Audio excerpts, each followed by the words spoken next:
Por encima de la grave crisis económica, financiera, ambiental, perceptible por la mayoría de los ciudadanos del mundo, por la mayoría de la población.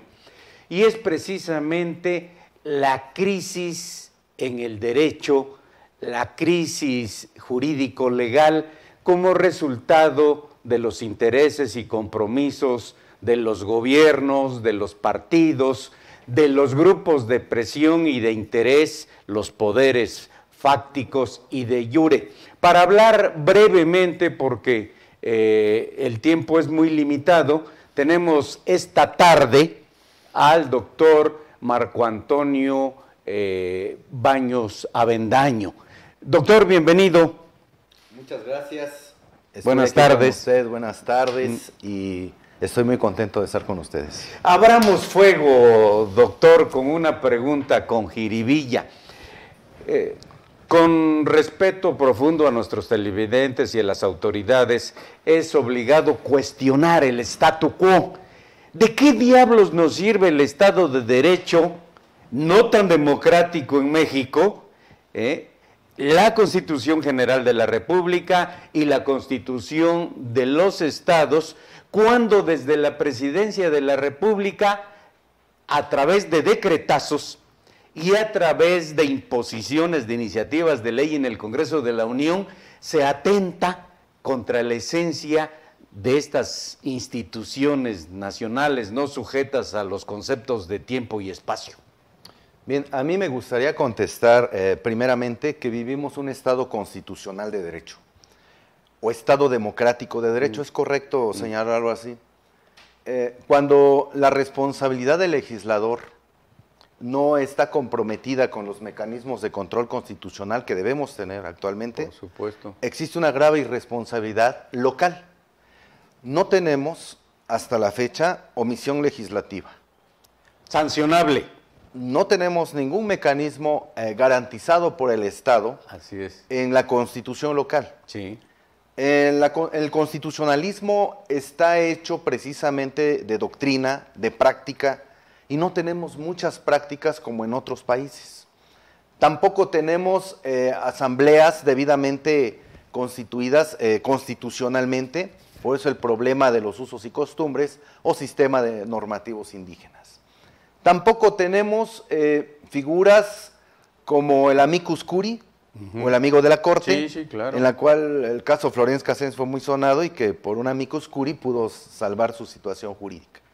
Tampoco tenemos los ciudadanos mecanismos de control constitucional como la Asamblea Popular debidamente establecida y ya en la Ley de Participación Ciudadana, por ejemplo, donde se marca el plebiscito, el referéndum, la revocación de mandato. La democracia directa. No existen hasta la fecha, no existen los mecanismos o la práctica democrática de ningún municipio del estado de Oaxaca. Por tanto, las decisiones del centro son válidas, son constitucionales. Lo que debemos tener actualmente en nuestro sistema jurídico oaxaqueño son reformas constitucionales que atiendan al grueso de la población. Eso no lo tenemos, por esto marca usted esa diferencia con jiribilla. Y pues bueno, yo lo aclaro. Claro. Nuestro sistema democrático, nuestro Estado es Estado constitucional de derecho. En España es el Estado social de derecho. En Alemania se llama Estado de derecho a secas. Claro.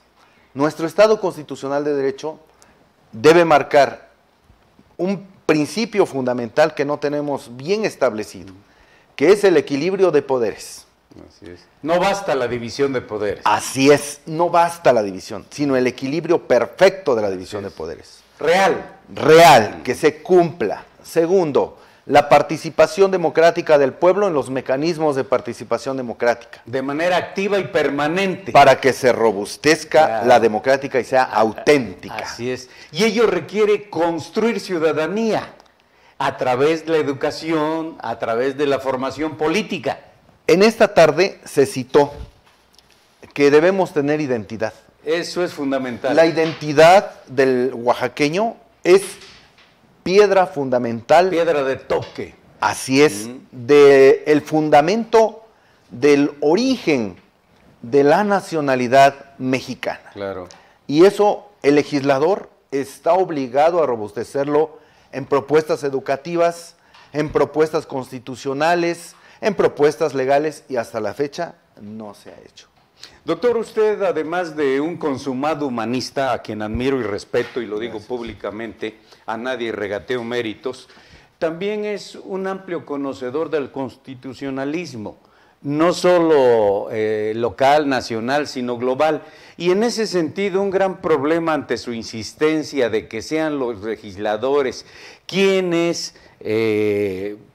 promuevan, ¿no?, leyes favorables al pueblo para satisfacer los problemas del mismo, es donde la puerca tuerce el rabo, porque a la vista de todos está, y lo digo con todo respeto, de manera especial a las diputadas mujeres, hay improvisación evidente, hay imposiciones de familiares, amigos, compadres, socios, cómplices, lo que ha dado al traste con llevar a las cámaras de los congresos del Estado o de la Unión a los menos malos. Ya no hablemos de los mejores, sino a los menos malos. Entonces, ¿qué hacer como ciudadanos? La materia de trabajo en este sentido es que cada ciudadano, cada académico, cada ideólogo, cada periodista, líder, cada periodista, claro, que obviamente el periodismo es para mí el más sagrado de todos, definitivamente, de todas las profesiones, porque maneja la libertad. Sí, de expresión sobre todo. Quítenme todas las libertades, solo déjenme la de expresión. Como un ejemplo muy sencillo, propuse al Congreso del Estado de Oaxaca que se reformara el artículo 8º de la Ley de Educación para que la oratoria, por ejemplo, fuera materia en obligada, todos sus tipos y grados, así es, con el enfoque único de derechos humanos. Por supuesto. Hasta la fecha no he tenido respuesta en nuestra legislatura, y yo creo que salvar al país en una transición democrática que se dice de cuarta transformación, que eso es un eslogan hasta ahorita, y no ha sido propiamente, no ha sido una ideología constitucional. Así es. Entonces, yo creo que esa preocupación debe recaer en los ciudadanos para que hagan propuestas legislativas, para que hagan sus planteamientos ante los congresos y para que los diputados puedan soportar ideológicamente, en un congreso, puedan soportar ideológicamente sus reformas de índole constitucional. Por tanto, debo referirme a esa responsabilidad que tiene el legislador. En un principio, cuando estudié todavía la teoría del derecho legislativo, veía que había un reloj legislativo. Digo, ¿por qué va a haber un reloj legislativo? Si estamos viviendo el día a día, lo cotidiano, ¿por qué se va a suspender una actividad legislativa? En un principio no lo entendí. Cuando fui al Poder Legislativo a investigar, me di cuenta que suspendían el reloj precisamente para darle continuidad a los trabajos, que descansaran. Yo siento que no debe existir ese reloj, porque el pueblo va de momento en momento cambiando y necesita reformas constitucionales serias, profundas, enérgicas, para que exista una verdadera transformación de México. Ya lo dijo Heráclito como filósofo que dejó simientes de la cultura occidental. Lo único permanente es el cambio. La dinámica social, y hoy más que nada en esta etapa del supercapitalismo salvaje de la globalización, pues es a contrarreloj, simplemente en materia de desarrollo tecnológico, ¿no? Todo es posible hoy verlo en tiempo real. Pero por otro lado, volviendo al tema que nos ocupa, doctor, entre abogados es fácilmente entendernos si actuamos de buena fe y con buena voluntad. Y en ese sentido yo le agradezco nuevamente su presencia, porque nos permite que dé usted luces a nuestros televidentes, ¿no? Y normar criterios en el sentido de qué hacer para resolver estos problemas. Sin embargo, esta insistencia suya de que sean los ciudadanos los que presenten iniciativas de ley se estrella con la realidad de las prácticas viciosas. Legislado está la iniciativa popular, lamentablemente, al igual que en muchos otros casos y normas, no deja de ser simple teoría constitucional. Usted mismo lo ha señalado con un caso claro, concreto, preciso. La promoción para que se incorpore a los planes y programas de estudio la oratoria, y ni siquiera ha habido respuesta. Qué grave, qué preocupante. Y eso nos lleva a litigar estas propuestas, porque tenemos recursos, tenemos opciones para obligar y exigir legal y pacíficamente a los legisladores que por lo menos den respuesta.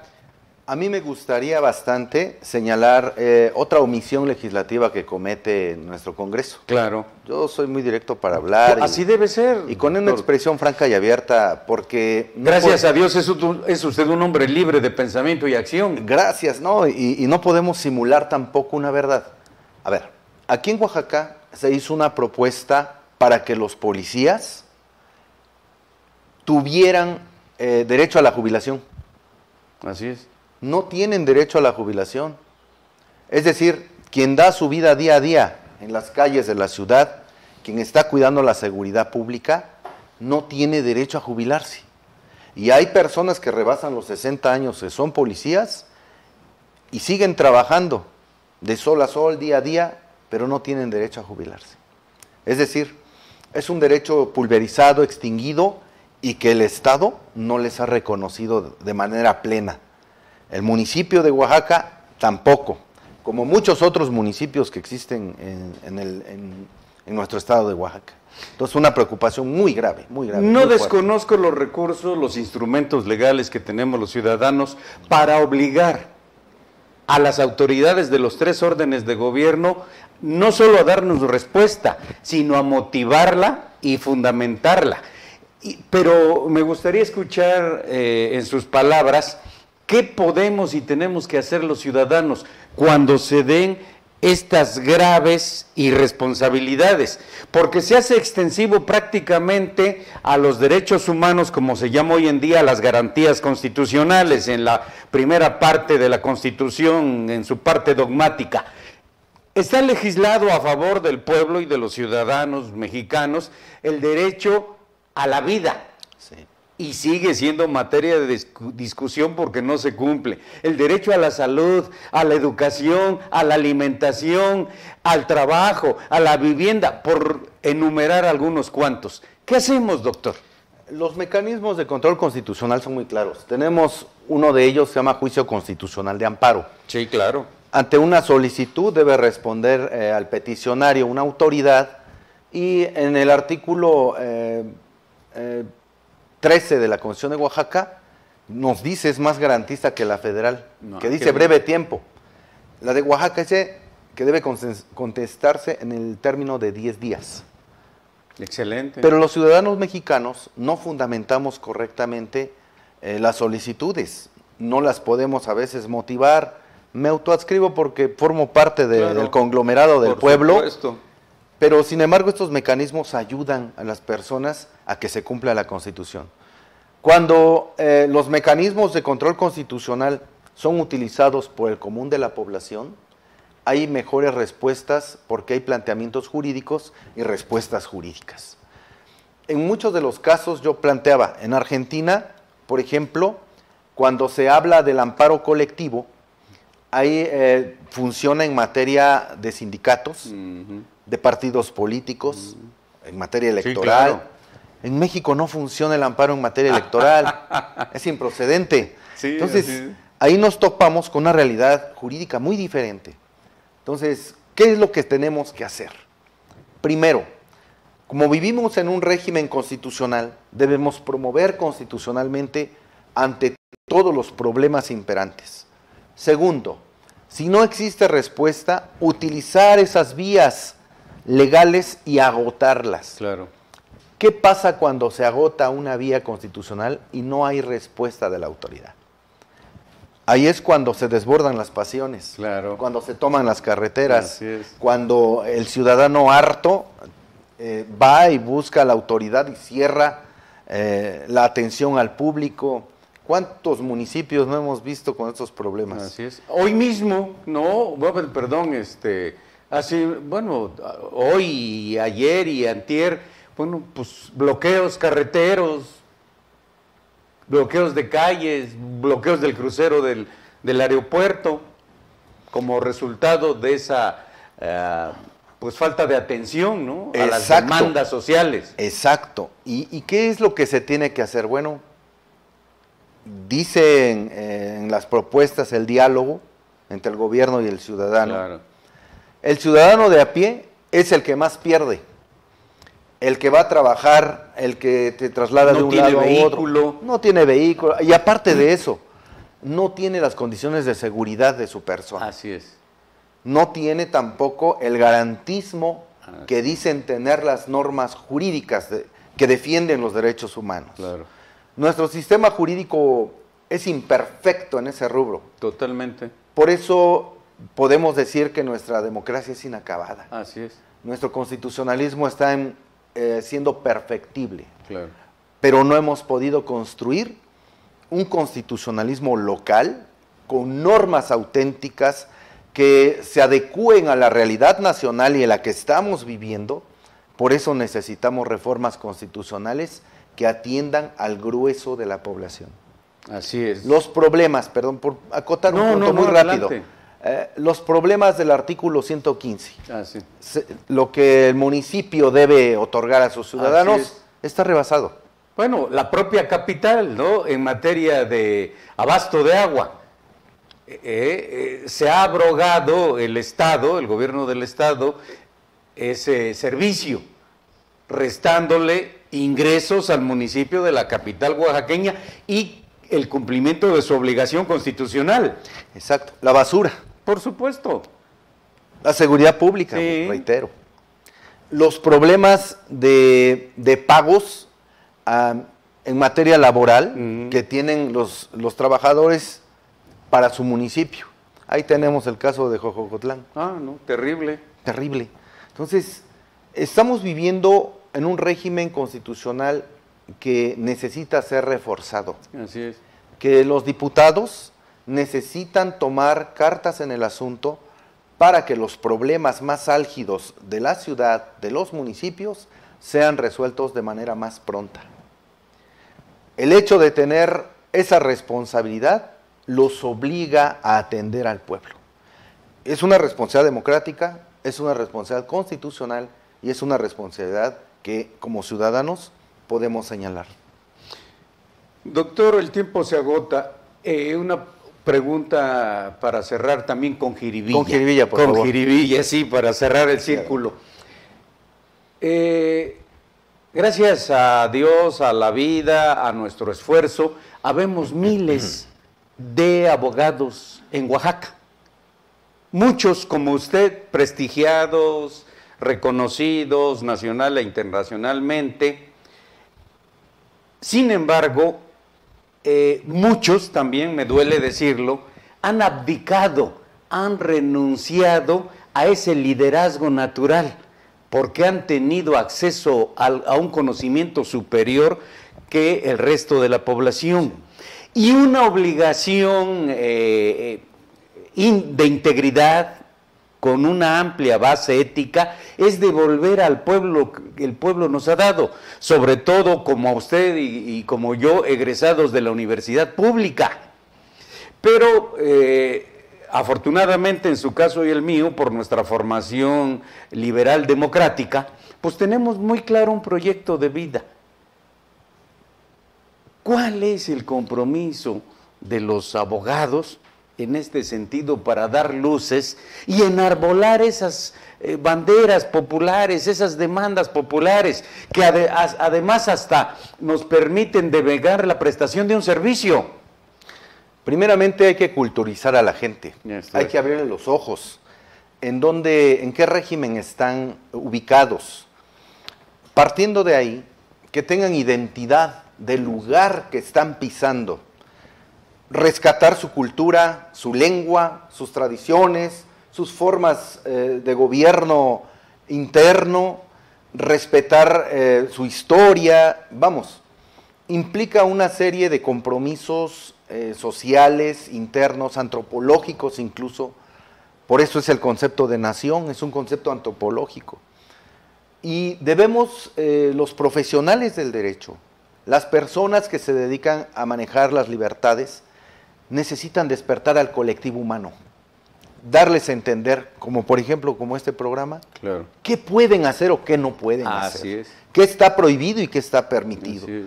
Cuando la sociedad ahora ya despierta, al menos en el voto, Sí, claro. cuando la sociedad despierte y se dé cuenta de que en sus manos tiene mecanismos de control constitucional, que puede forzar la mano de la autoridad Así jurídicamente es. Y pacíficamente. y pacíficamente, Claro. y que puede tener respuestas auténticamente jurídicas a sus pretensiones, vamos a tener otro conglomerado diferente. El compromiso de la abogacía no es llevar una toga oscura de reserva o un birrete que adorna tu frente. Claro. No, el compromiso es de humildad, de respeto y de ayuda al pueblo. De compromiso social. Y de compromiso social, de culturizar al pueblo. Así es. En ese entronque, en esa entreveración del profesional a lo que sabe para dárselo al pueblo, eso es lo que necesita cada profesional para ayudarle al pueblo a salir adelante. Padres de familia, grupos, sectores de trabajo, porque el abogado debe ser eso, el que auxilia Así es. a la sociedad Así es. a cumplir un fin. Ese es el espíritu, Claro. ¿no? Doctor Marco Antonio Baños Avendaño, reitero mi respeto y admiración Gracias. públicos para usted, porque muchos lo saben, pero seguramente entre nuestros televidentes hay quienes no. Consumado humanista, insisto, Gracias. liberal democrático, pero además de doctor en Derecho especializado en constitucionalismo, un extraordinario orador nacional y reconocido internacionalmente. Doctor, muchas gracias por esta primera entrevista en Detrás de la Noticia a través de Regeneración, Pluralidad, Regeneración Televisión. Públicamente quiero hacer el compromiso con usted que le demos próxima continuidad a esta charla. Yo les agradezco muchísimo esta oportunidad. Regeneración es una palabra muy alta. Así es. Muy alta. Muy trascendente. Magonista, una palabra de cambio, una palabra de choque contra incluso Así es. todo concepto. Lo establecido. Sí. Y vamos, regeneremos México. Así es. Regeneremos las libertades y regeneremos la Constitución, que es nuestro principal compromiso. Definitivamente estamos de acuerdo con ello, doctor. Soy Alfredo Martínez de Aguilar en Detrás de la Noticia a través de Regeneración Pluralidad, de Regeneración Televisión. Muchas gracias por su atención. Disculpen la ausencia por razones de salud. Estuvimos a punto de ascender a otro plano, a otra dimensión por el COVID, pero bueno, Dios que nos apoya y bendice, permitió que continuemos con esta misión sagrada de, a través de la palabra, a través de la imagen, tratar de dar luces a nuestros hermanos, a nuestros paisanos oaxaqueños. Hasta la próxima.